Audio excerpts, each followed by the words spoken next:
Salut à tous, alors je fais cette petite vidéo, ça fait quelque temps que je n'ai pas fait sur Dofus, pour vous parler de quelque chose que j'ai vraiment pas compris que j'ai vu sur le devlog, c'est sur l'équilibrage des armes. Alors ils veulent, ça fait quelques temps qu'ils en parlent déjà, de nerfer totalement les armes de corps à corps, et là c'est plus qu'avancé parce que vraiment c'est prévu pour la mise à jour 2.11. Donc comme vous le voyez ici, rendre les armes moins incontournables par rapport au sort, diversifier les actions, augmenter plus de choix aux joueurs, augmenter l'aspect tactique des combats PvM PvP. J'ai l'impression que ce qu'ils comprennent pas, c'est que pour pouvoir se mettre au corps à corps dans Dofus, surtout sur certaines maps, il faut quand même avoir un certain aspect tactique en jouant avec des Pandawa, avec des Sakri, avec toute autre classe quoi.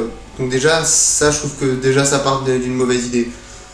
Ensuite comme je lis, pour atteindre cet objectif, nous travaillons sur un ensemble de modifications, une limitation du nombre d'utilisations des armes par tour, une modification des points de vie des monstres, une modification de la gestion des zones d'effet des armes, une modification des maîtrises d'armes, une suppression des échecs critiques, voilà.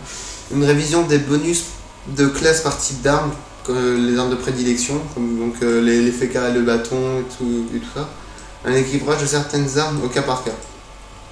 Donc une limitation du nombre d'utilisation des armes par tour, je trouve ça totalement stupide. On se casse la tête pour, dans certains cas, comme par exemple l'exemple le plus simple, niveau 100, essayé d'avoir 10 PA pour mettre 2 coups de griffe rose, ça sera plus possible.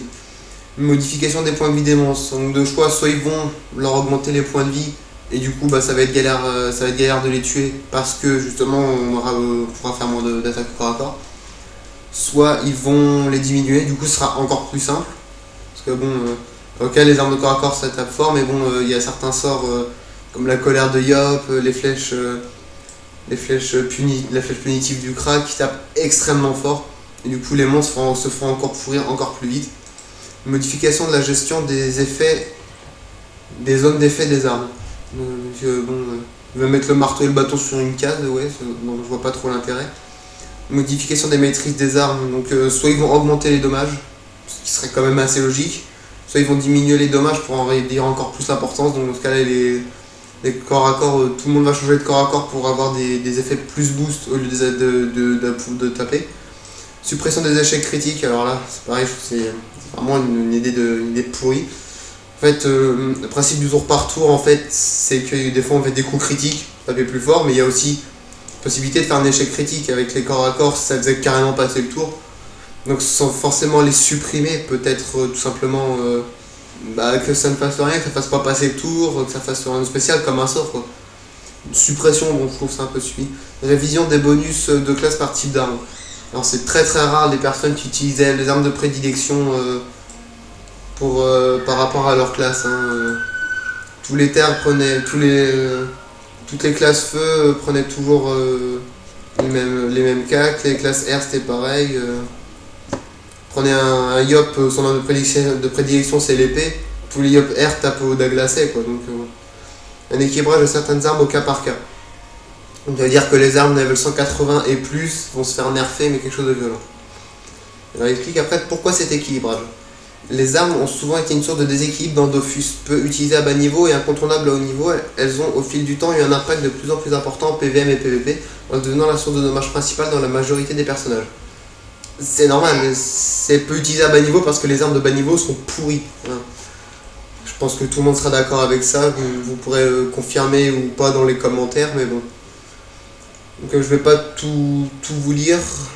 Donc voilà, pour les armes à 2 PA, 3 utilisations par tour maximum. Donc déjà faut dire que les armes à 2 PA c'est très rare. De tête de n'avoir peut-être 4 ou 5, que j'en vois vraiment pas plus dans ma tête. Les armes à 3 PA, 2 utilisations par tour maximum. Alors les armes à 3 PA c'était bien, parce que on était assez HL, on se mettait en 10 PA, avec un ennemi dans sa team on avait 12 PA, on mettait 4 coups de dague et c'était fatal. 2 utilisations par tour, voilà. Les armes à 4 PA et plus, une seule utilisation par tour. Donc si vous vous rendez compte, toutes les épées, tous les bâtons qui tapent à 4 PA et plus, tous les ennemis qui sont au bâton, ou aux baguettes même, Les baguettes c'est toujours du 4PA dans mes souvenirs, les bâtons pareil, les épées c'est pareil, c'est toujours au moins du 4PA. Tout ça, ça va être un tour, une utilisation par tour maximum.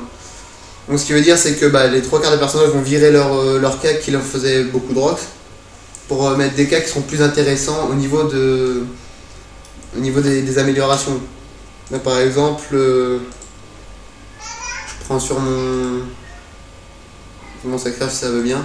Voilà, marteau Ubu, je l'ai pris parce qu'il tape assez bien. Bon là il a été FM un peu bizarre, bon, c'est parce que il était pas très cher, c'est une bonne occasion, pour peu de temps que je le garde, de toute façon c'est pas très important. Voilà, par exemple, si je vais tomber sur un cac qui va taper terre, mais qui va me donner 200 de vita, 60 en chance et 25 en sagesse par exemple, j'irai plutôt prendre celui-là. Parce que je taperai plus qu'un seul coup avec, donc autant taper à la dissolution, ou autant taper à la disso ou à la furie, mais après bon, ça se verra surtout pour les classes R quoi. Ils préfèrent prendre des cacs qui leur donneront un PM et de la J plutôt que de prendre des decks pour qui tape quoi. Si c'est pour taper 2 fois par tour, honnêtement il n'y a vraiment aucun intérêt. Et une mise à jour monstrueuse pour les monstres, voilà. Donc je vous mettrai le lien de la page du devblog dans la vidéo, sinon vous l'avez directement sur l'updater, devblog équilibrage des armes. N'hésitez pas à mettre vos commentaires sous la vidéo, me dire ce que vous en pensez, ce que vous allez faire peut-être après cet équilibrage, si vous allez plutôt dégager votre cac ou si vous allez continuer. Excusez-moi pour le chat, comment ça me saoule aussi. Donc passez une bonne journée à tous et continuez à jouer, mais pas trop quand même, parce que on va dire qu'il y a des problèmes d'addiction et tout. Bonne soirée à tous, bonne soirée, bonne journée à tous.